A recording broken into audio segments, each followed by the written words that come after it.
Assalamualaikum warahmatullahi wabarakatuh.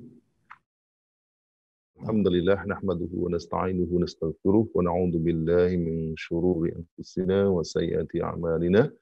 May yahdihillahu fala mudilla lahu wa may yudlil fala hadiya lahu. Asyhadu an la ilaha illallah wahdahu la syarika lahu wa asyhadu anna Muhammadan abduhu wa rasuluhu la nabiyya ba'dah. Allahumma salli wa sallim wa barik ala sayyidina wa habibina maulana Muhammadin wa ala alihi wa sahbihi wa man tabi'ahum bi ihsanin ila yaumiddin. Para pemirsa yang dirahmati Allah Subhanahu wa taala, segala puji kita panjatkan kepada Allah Subhanahu wa taala. Tanpa ada nikmat darinya tentu tak ada kita, maka sepantasnya kita memuji kebesarannya dan bersyukur atas semua nikmatnya. Salawat dan salam semoga Allah limpahkan pada junjungan kita Rasulullah sallallahu alaihi wasallam serta keluarganya, para sahabatnya dan seluruh pengikutnya ila yaumil qiyamah. Seperti yang tadi disebutkan bahwa kita akan mendalami, mengkaji, mentadabburi firman Allah SWT yang ada dalam surah Al-Bayyinah. Ya. Surah Al-Bayyinah ini adalah merupakan, kalau dalam Al-Quran, surat ke-98. Ya. Setelah surah Al-Qadar. Ya. Apa hubungan antara surah Al-Qadar dengan Al-Bayyinah? Ya. Munasabah atau relevansi terkaitan hubungan antara keduanya adalah bahwa di dalam dalam surah Al-Qadar Allah SWT memberitakan tentang Al-Quran yang diturunkan pada saat malam Qadar, malam kemuliaan, Lailatul Qadar. Lalu seolah ada semacam pertanyaan, lalu jika Al-Quran diturunkan untuk apa? Maka di dalam surah Al-Bayyinah ini seolah memberikan jawaban. Apa jawabannya? Bahwa orang-orang kafir tidak akan berhenti dari kekufuran mereka sampai datangnya, sampai turunnya Al-Quran. Sehingga seperti yang dikatakan oleh Dr. Wahbah Az-Zuhairi dalam tafsirnya, Al-Munir, beliau katakan bahwa seolah-olah ayat ini menjadi taklil. Surat menjadi taklil, menjadi penyebab atas surat sebelumnya. Dari sini nampak jelas bahwa surat di dalam Al-Quran sekalipun kelihatannya tidak ada hubungan, ternyata antar surat itu memiliki munasabah, memiliki terkaitan satu sama lain, seolah-olah menjadi sistematika yang punya makna dan kaitan yang sangat erat. Surah ini namanya surah Al-Bayyinah. Ya. Menurut Al-Kinuji dalam tafsirnya, di dalam tafsirnya Fathul Bayan, beliau juga menyebutkan bahwa Fathul Bayan. Ya, itu belum menyebutkan juga ada beberapa nama yang menjadi nama dari surah ini. Ya, ada yang menyebut surah Al-Munfakin. Ada juga yang menyebut bahwa ini adalah surah Al-Qiyamah. Ada juga yang menyebut sebagai surah Al-Barriyah. Dan kalau kita lihat masing-masing ada di dalam kata itu ada dalam surat ini. Hal yang sangat menarik dalam surat ini kaitannya dengan bagaimana turunnya ayat ini. Diceritakan dalam hadis yang diriwayatkan oleh Abu Habbah Al-Badri, dikatakan begini, "Lamma nazalat lam yakunil ladzina kafaru min ahlil kitab ila akhirih qala Jibrilu alaihi salam." Ya. Tatkala surah Al-Bayyinah turun, lam yakunil ladzina kafaru min ahlil kitab ila akhirih qala Jibrilu alaihi salam. Jibril kemudian berkata, "Ya Rasulullah, inna rabbaka ya'muruka an tukri'aha Ubay." Ya, menarik sekali.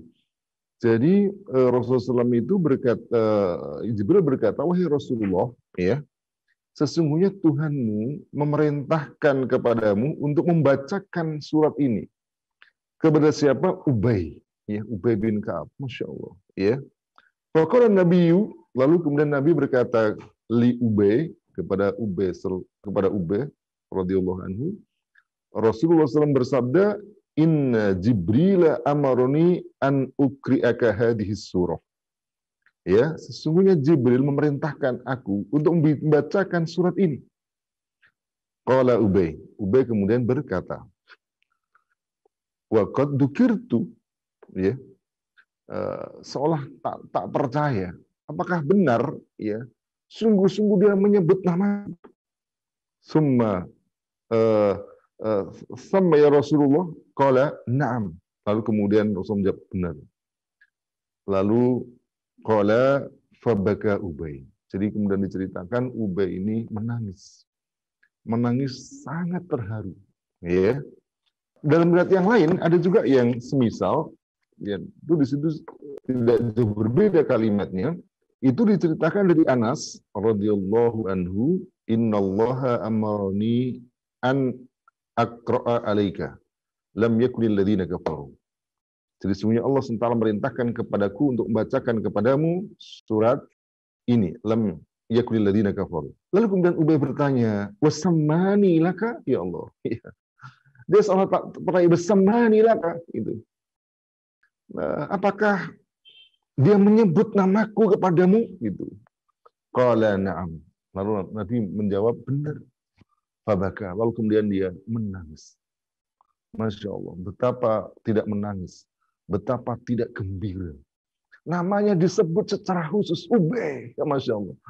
Jadi diceritakan bahwa Jibril mengatakan kepada Rasulullah bahwa Allah meminta kepada Jibril, yang Jibril minta kepada Rasulullah untuk secara khusus membacakan surat ini kepada Ubay. Allah. Wastamani, coba betapa Ustaz Guslim, betapa bangganya. Ya, misalnya jangankan seperti itu, misalnya andai saja misalnya ada Rasulullah kemudian berkata kepada ini, salamku untuk Guslim secara khusus, Masya Allah. Lalu Guslim mengatakan, benar Rasulullah menyebut namaku, berarti kenal dong dengan aku, Masya Allah. Betapa Allah. Maka tak aneh jika Ubay menangis. Ya kalau kita lihat beginilah sebenarnya kalau kita lihat orang yang sudah mendapatkan cinta dari Allah Subhanahu wa taala. Dan memang Ubay ini dikenal sebagai seorang sahabat yang sangat ahli dalam Al-Qur'an. Ya, jadi bahkan ada ungkapan kalau ingin bertanya tentang Al-Qur'an, tanyalah kepada Ubay. Maka wajar juga Allah SWT berikan penghargaan yang sangat besar kepada Ubay ini sampai kemudian secara khusus Rasulullah diminta untuk membacakan surah Al-Bayyinah ini kepada Ubay. Menangislah, tak tertahan, tumpahlah apa air matanya, Masya Allah. Nah, saya kira kita juga semua senang apabila andai nanti kita dipanggil Allah Subhanahu wa taala dengan nama kita, disebabkan kita termasuk min ahlil Quran, termasuk orang yang ahli Al-Quran. Ya Allah, ya berkumpul dengan ahli Al-Quran. Nah, sekarang kita mulai surah Al-Bayyinah ini jumlahnya ada 8 ayat. Ya, dimulai dengan ayat yang pertama. Lam yakunil ladzina kafaru min ahlil kitabi wal musyrikina munfakkina hatta ta'tiyahumul bayyinah. Ya. Orang-orang kafir yang dari ahli kitab dan musyrikin munfakkina, ya. Mereka tidak meninggalkan hatta ta'tiyahumul bayyinah sampai datang kepada mereka al-bayyinah. Nah, kita sekarang urai satu persatu dari kalimat yang ada. Ayat ini memberitakan tentang sikap orang-orang kafir. Jadi lam yakunil ladzina kafaru, ya. Orang-orang kafir, ya. Orang-orang kafir itu siapa? Orang-orang kafir itu tak lain mereka adalah orang-orang yang tidak beragama Islam. Ya, dan ini menjadi lebih jelas ketika disebutkan dalam kalimat berikutnya. Lam yakunil ladzina kafaru min ahlil kitabi wal musyrikin. Itu. Kata min, huruf min, ya, ini uniknya bahasa Arab. Kalau kita mungkin enggak, kata dari gitu mungkin enggak terlalu dijelaskan maknanya apa. Jadi kata bahasa Arab kata min ini punya banyak makna. Ada min bimana ibtida, ada bimana lil bayan, ada namanya litab'id dan seterusnya. Ada beberapa makna lainnya masing-masing. Nah, di dalam ayat ini min di sini memiliki makna lil bayan.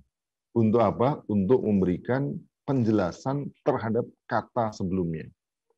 Jadi seperti ada firman Allah SWT, fastanibur rijsa minal ausan. Jauhilah oleh kamu yang najis, arijsa.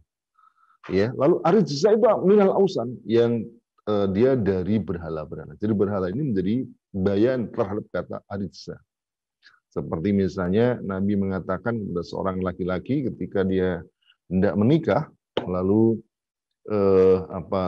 disuruh memberikan mahar, ya, untuk mencari khotaman walau khotaman min hadid. Jadi sekalipun itu hanya kamu temukan berupa khotaman min hadid, cincin min hadid dari apa? Dari besi. Allah. Nah, min hadid, yaitu min di situ adalah lil bayan, untuk memberikan penjelasan terhadap kata hadid itu besi, untuk menunjukkan penjelasan dari kata khotam. Khotam dari apa? Dari besi. Nah, demikian juga dalam ayat ini ketika disebutkan lam yakunil ladzina kafaru min ahlil kitabi wal musyrikin. Kata min di sini memiliki makna lil bayan, ya, untuk menunjukkan siapa orang musyrik itu. Lalu dalam ayat ini dijelaskan ada dua golongan.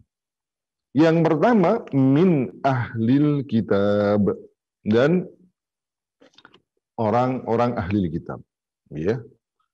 Wal musyrikin, dan orang-orang musyrik. Siapa ahli kitab itu?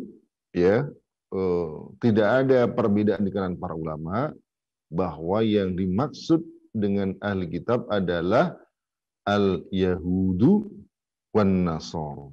Jadi orang Yahudi dan Nasrani. Kenapa? Karena dua pemeluk agama itu mereka masih mewarisi kitab yang diturunkan oleh Allah kepada dua orang nabi, yakni Nabi Musa dengan kitabnya Taurat dan Nabi Isa dengan kitabnya Injil. Maka yang mengikuti agama didasarkan kedua kitab suci, itulah yang disebut sebagai ahlul kitab. Ya.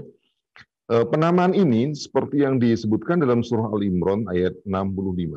Dalam ayat tersebut Allah SWT berfirman, ya ahlal kitabi, lima tuhajuna fi Ibrahim wa ma unzilatit Taurat wal Injil illa min ba'dihi afala ta'qilun. Wahai ahli kitab, lima tuhajuna fi Ibrahim, ya, mengapa engkau membantah tentang Ibrahim? Wa ma unzilatit Taurat wal Injil, ya, sementara tidak diturunkan, ya, Taurat dan Injil illa min ba'dihi, kecuali setelahnya. Afala ta'qilun. Jadi disebutkan, coba antum perhatikan di situ, ya ahlal kitab, wahai ahli kitab. Lalu dikaitkan dengan ahli kitab itu apa? Wa ma unzilatit Tauratu wal Injil, dan apa yang telah Allah turunkan, yakni tidak diturunkan at-Taurat wal Injil. Demikian juga dalam surah Al-An'am ayat 156, Allah SWT berfirman, an taqulu innama unzilal kitabu ala ta'ifataini min qablina. Kami turunkan Al-Quran itu an taqulu, agar kamu berkata, ya, tidak mengatakan apa? Innama unzilal kitab, telah diturunkan kepada kami, ya, ala ta'ifataini min qablina, hanya kepada dua golongan ta'ifah sebelum kami, yakni al-Yahudu wan Nasara. Diterangkan oleh Fakhrudin Ar-Razi bahwa makna ta'ifataini dalam ayat ini adalah al-Yahudu wan Nasara. Jadi jelas bahwa al-Yahudu wan Nasara berarti adalah orang kafir. Ya, jadi orang kafir itu berarti terdiri dari dua golongan. Satu, yakni ahlul kitab. Yang kitab itu ada al-Yahudu wan Nasara. Lalu kemudian disebutkan wal musyrikin, dan orang-orang musyrik. Ya. Orang-orang musyrik ini adalah para penyembah berhala, api dan segalanya, baik bangsa Ajam maupun Arab maupun bangsa Ajam. Ya. Atau definisi yang lebih mencakup itu adalah bahwa musyrik itu adalah semua orang kafir selain ahli kitab. Ya, jadi berarti selain ahli kitab itu, orang kafir yang selain ahli kitab itu masuk dalam kategori musyrikun. Siapa mereka? Ya, selain mereka.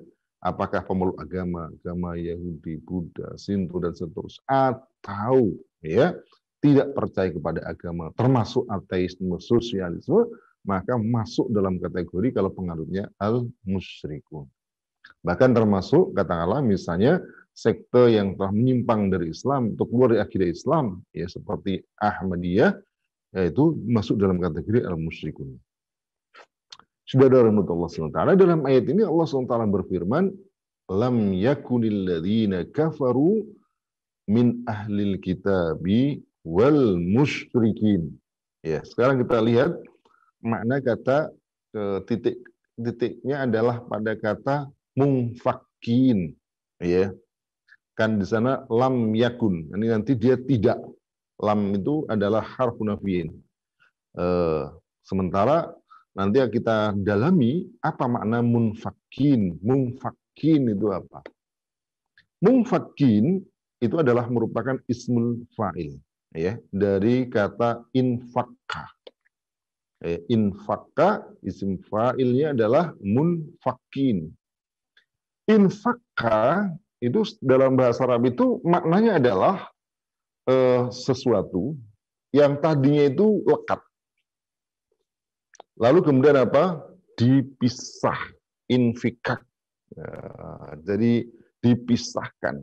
Itu namanya infikak. Makanya kalau ada orang yang bertengkar, maka perintahnya infakik, ya, infikak. Jadi pisahkan, ya. Jadi memisahkan antara dua pihak yang sedang berseteru, ya, berlekat gini. Jadi kalau ada sesuatu yang sebelumnya terikat lalu kemudian dipisahkan, itulah namanya infikak, ya. Orangnya munfak, ya, karena jamaknya munfakin. Jadi dia berarti sangat lekat, sangat kuat.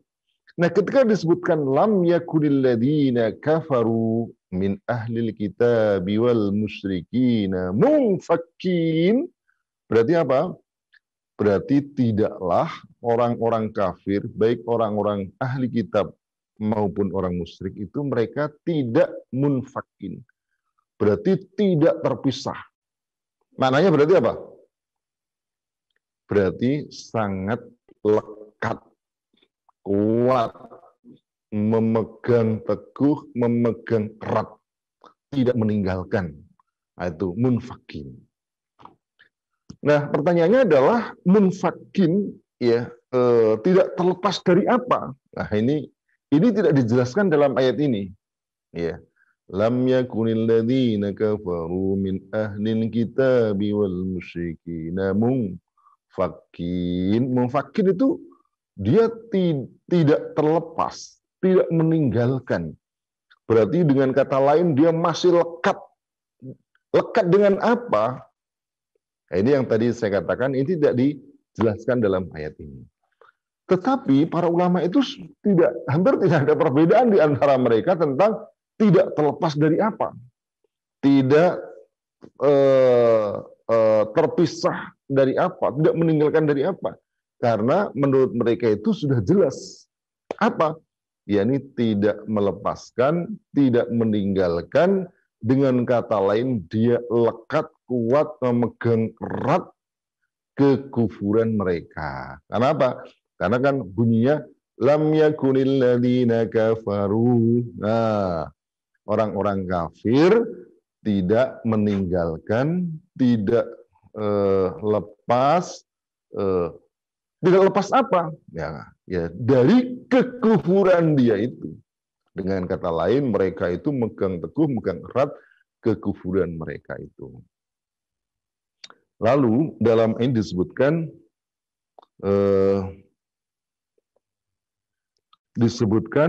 hatta ta'tiyahumul bayyinah.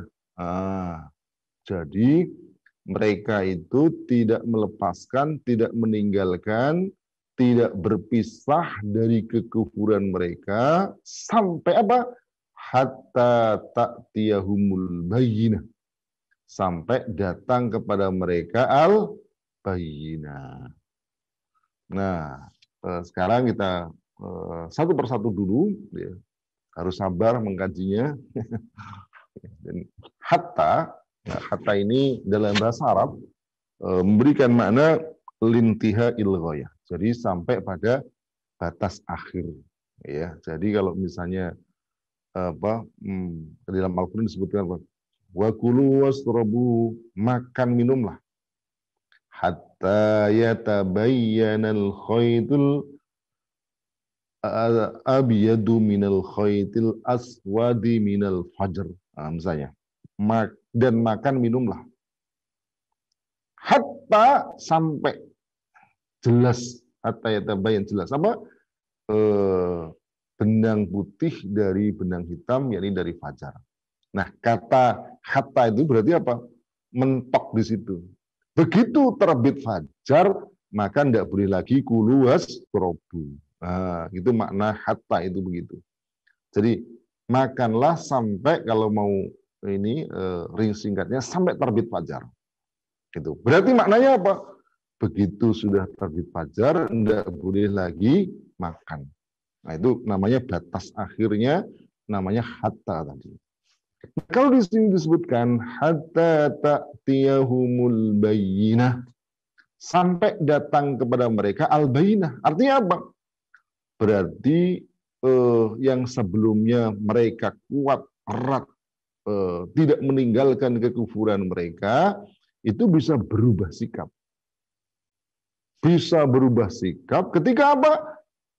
Yakni mereka akhirnya bisa meninggalkan kekufuran mereka sampai datang kepada mereka al-bayyinah. Al-bayyinah. Jadi berarti mereka bisa terus sampai datangnya al-bayyinah. Mahiyal bayyinah, apa itu bayyinah? Secara bahasa al-bayyinah itu adalah al-hujjatul wadihah. Jadi hujjah yang sangat jelas. Ya, dalilnya, buktinya jelas, ya.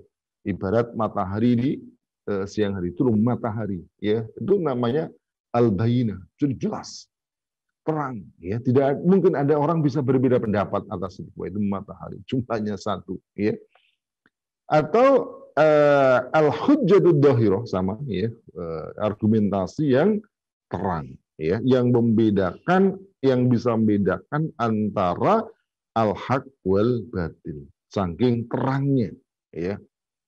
Jadi apa namanya, mereka orang-orang kafir tadi itu berarti apa? Bisa meninggalkan kekafiran mereka, mereka bisa berpisah dari kekafiran mereka tatkala telah datang al-bayyinah. Selama belum datang al-bayyinah, mereka akan tetap kuat kokoh megang kekufuran mereka. Nah, sekarang apa itu bayyinah yang dimaksudkan oleh ayat ini? Jadi kalau bayyinah tadi lughatan secara bahasa adalah al-hujjatul wadihah, al-hujjatud dhahirah, ya. Lalu apa bayyinah yang dimaksud oleh ayat ini? Oleh ini ternyata dijelaskan oleh ayat sesudahnya. Apa atau siapa yang dimaksud dengan al-bayyinah itu? Dalam ayat kedua kemudian disebutkan Rasulun minallahi yatlu suhufan mutahharah. Coba perhatikan. Jadi rasulnya adalah menjadi badal. Ya, yang menjadi penggantinya kata al-bayyinah. Maknanya berarti yang dimaksud dengan al-bayyinah itu tak lain adalah rasulun. Rasul. Seorang rasul, ya. Rasul siapa? Ya, jelas, ya. Yang dimaksud rasulun di situ adalah Rasulullah Sallallahu Alaihi Wasallam, ya. Yang rasulun itu rasulun minallah, rasul utusan dari Allah. Masya Allah, ini luar biasa juga ini. Ini bukan sembarang urusan, bukan sembarang utusan. Ini utusan minallah, dari Allah. Allah yang punya langit bumi, isinya ini. Yang menjadi penguasa, menjadi malikul mulki, raja di raja alam raya ini, secara khusus mengutus utusannya. Maka Rasulullah adalah utusan Allah Subhanahu wa Ta'ala. Kalau kita melihat utusan tuh, jangan hanya lihat utusannya. Lihat apa? siapa yang mengutus. Nggak main-main, ya, tak? Ya. Jadi kalau Gusrin misalnya menjadi apa namanya, utusan dari eh, Pak Yai di sana, ya, yang di pesantrennya sana, datang wali muridnya kemudian di apa, bertanya, ini siapa ini? Ya, saya utusannya Pak Yai. Jadi kalau mungkin saya cuma Guslin, ya barangkali masih bisa diabaikan. Begitu saya ini utusan Pak Yai ini untuk menyampaikan sesuatu, wah langsung lain sikapnya. Karena apa? Karena statusnya bukan lagi Guslin, tetapi statusnya adalah utusan Pak Yai. Ya.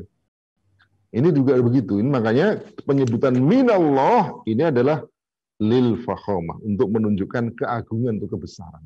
Ya.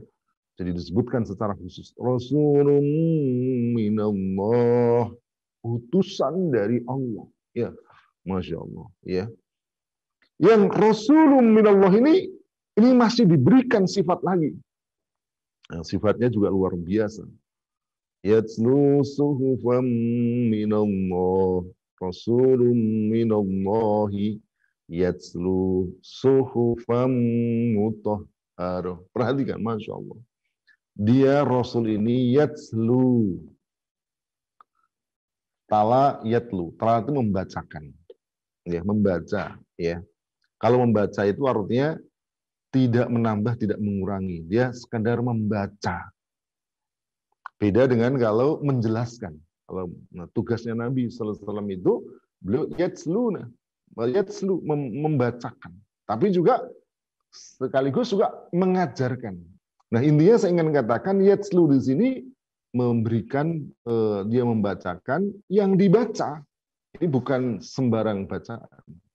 Suhufan, suhuf yang mutahharah, yang disucikan.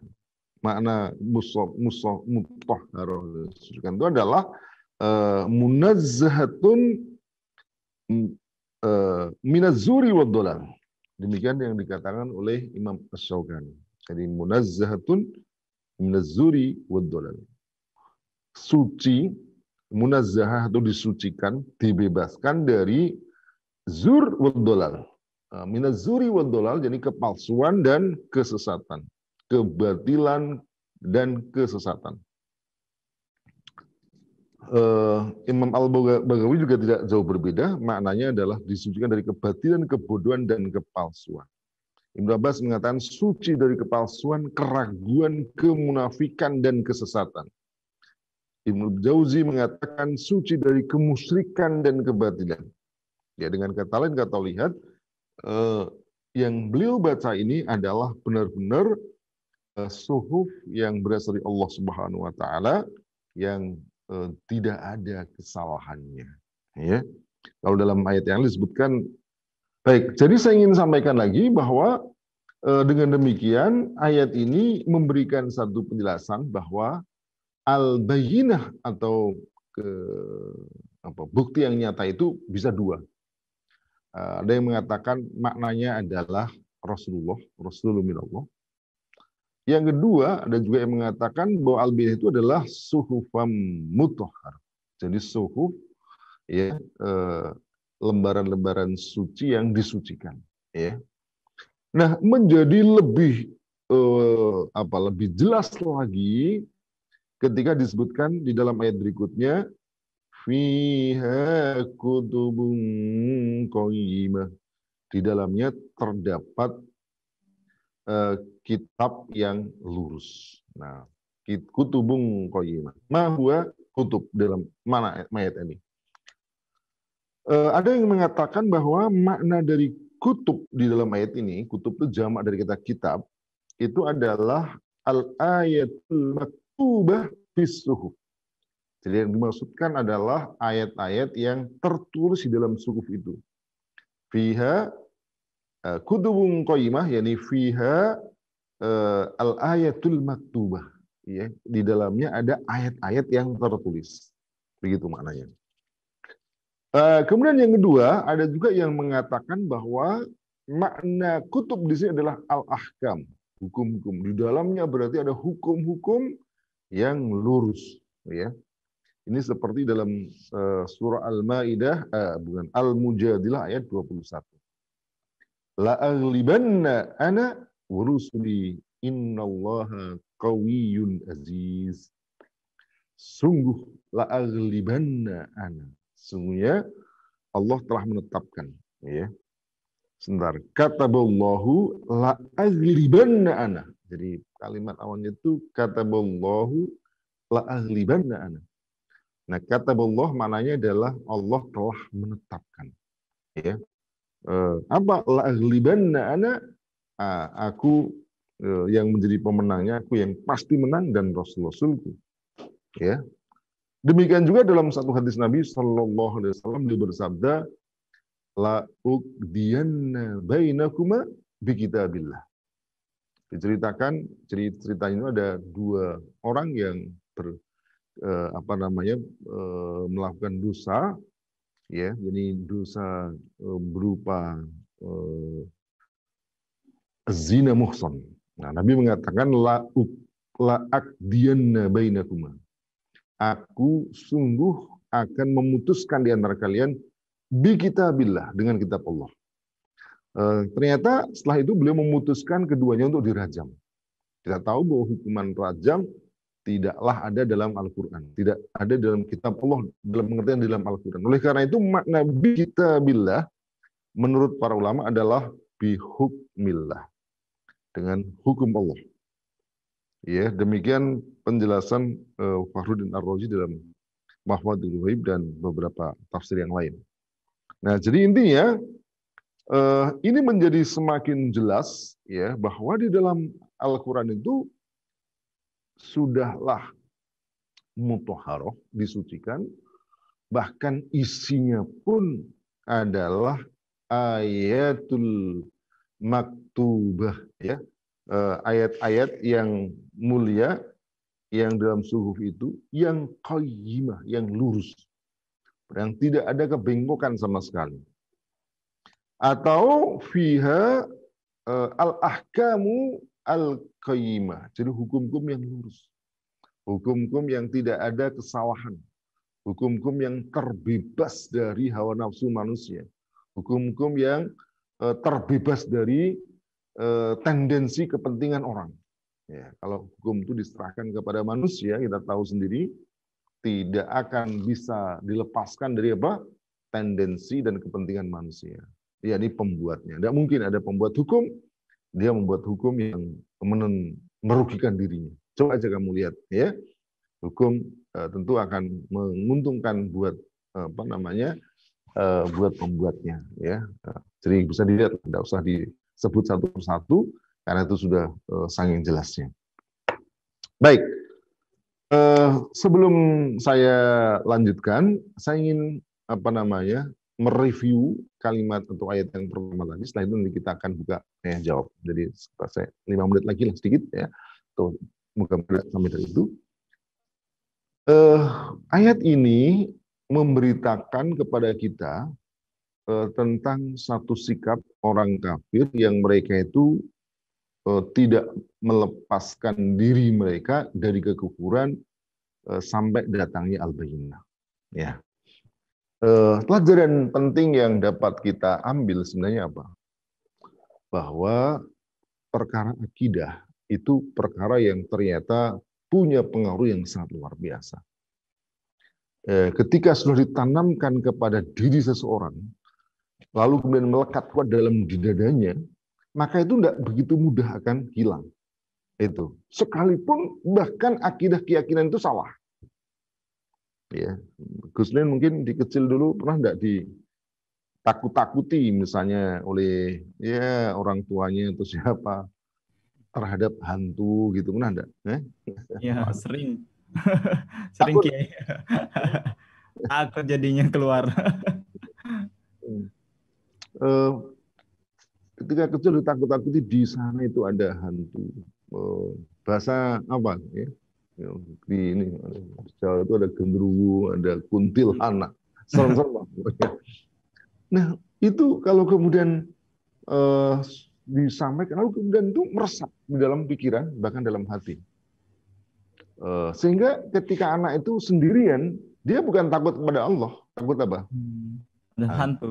Takut kuntilanak dan segala macam. Saya keluar malam, ya, bahkan mau ke masjid aja kadang bisa jadi takut. Takut apa? Takut diganggu oleh hantu kuntilanak dan semacamnya.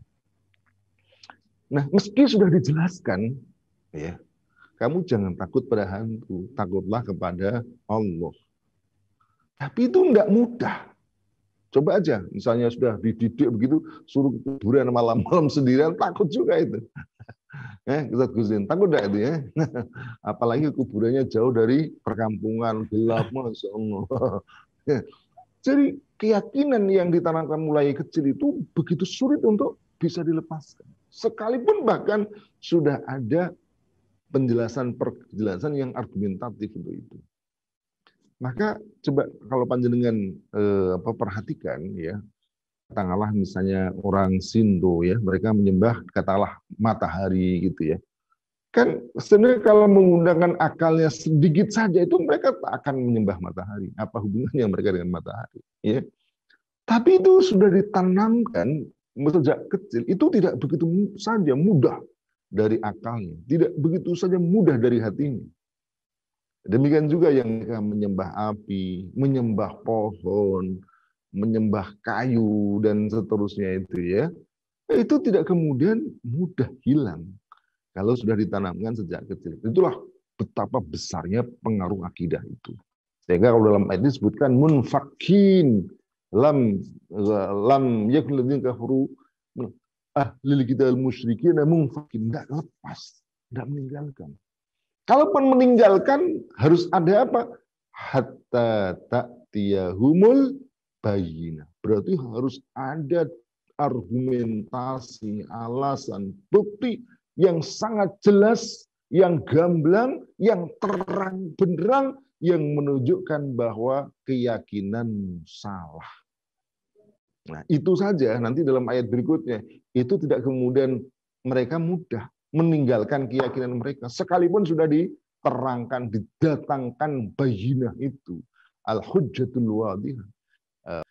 Maknanya, apalagi kalau yang didatangkan bukan al-bayinah, bukan al-hujjatul balighah, begitu. Maka ini juga menjadi pelajaran penting buat kita semua. Apa? Kalau kita ingin menyampaikan dakwah di tengah masyarakat, kita harus punya apa? Al-bayinah, harus punya hujjah, harus punya bukti, harus punya argumentasi. Yang bukti argumentasi itu bisa mengalahkan argumentasi ide-ide kufur.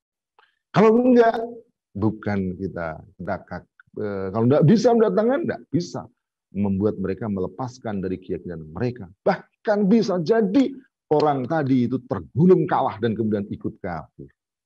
Maka berarti ini pelajaran penting di antara kita adalah bagaimana juga kita terus memperkaya pengetahuan kita terhadap Islam, sehingga mengerti bahwa Islam itu betul-betul berisi hujjatul baligh, hujjatul dhahir, hujjatul wadihah, sehingga tampak jelas terang seperti matahari di siang hari.